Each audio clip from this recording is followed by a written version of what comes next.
first what led to our infidelities, and then we can touch the key points on how, you know. Okay.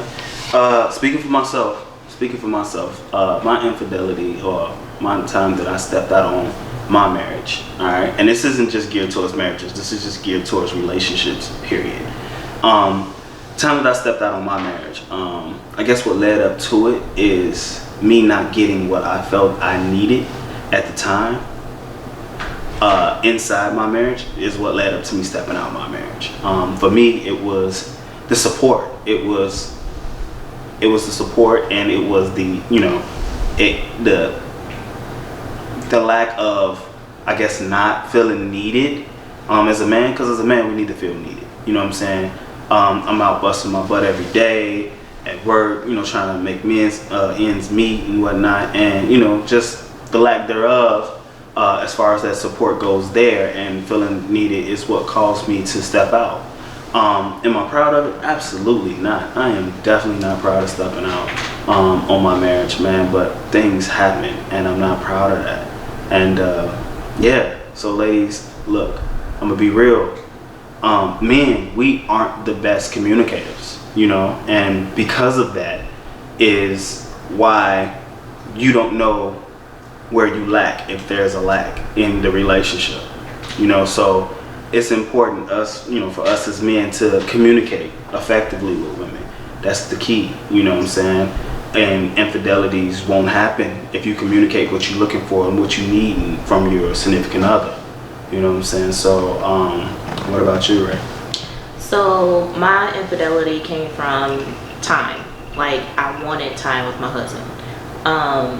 You know, just to kind of piggyback off what he said, he was out there hustling, doing what he had to do to support his family. Legal hustling, everybody. Legal hustling. He was out there doing what he needed to do to provide for, you know, us, his family. But at some points of time, I'm like, man, like, I need you. Like, I want that time with you. And, you know, things just led to another point where it shouldn't have even led to, and I should have been open and had that conversation with him to say, hey, this is what I need from you. Like, I need this. So that was really, for me, where my infidelity came in at. Yeah, and so after we got over, because obviously whoa, what is going on outside? Alright, but look, so obviously the obvious feelings that people feel is anger, hurt, betrayed. You know what I'm saying? I'm sure when I stepped out on her, those were all the feelings that she felt as well. Definitely. Because that's what I felt. And there comes a point in time when you realize, like, alright, look, I still love this person. You know what I'm saying? Despite of how bad they hurt me, despite of how bad I hurt her, because I'm gonna be real. I mean, it's a two-way street. You know, in fact, I stepped out first. You know what I'm saying? And I'm gonna be real.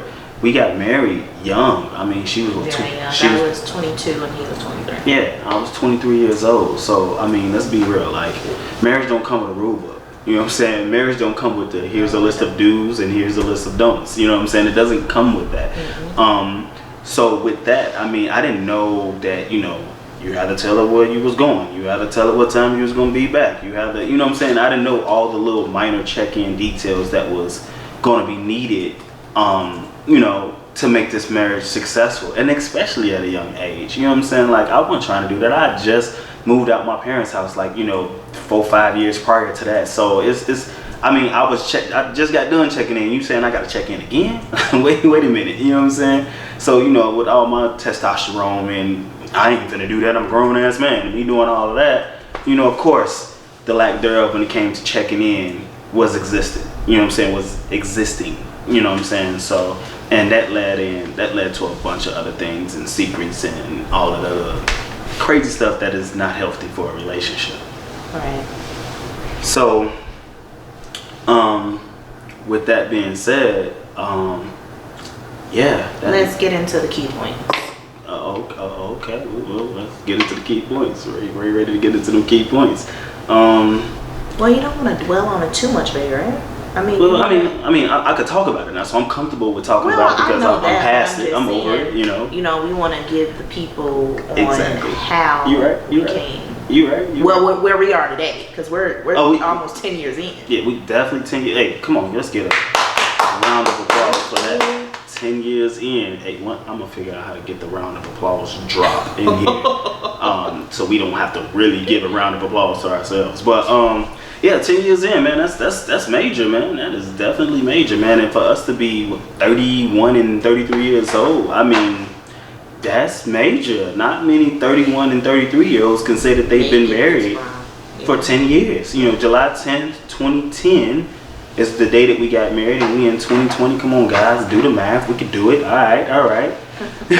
So 10 years in, I'm excited about that, and we in a real good spot, man. Yeah, we are. And I'm gonna be real, man. I'm gonna be forthcoming and saying this, and say we wouldn't have made it this far without God. You know, I can't sit here and say it was something I did and said special that pierced her, and something she did and said special that pierced my heart. No, man, what it was strictly was God. Those were that was very key and vital to making it to this point, and that's going to be key and vital to putting in that next 10 years that we're about to reach. You know what I'm saying?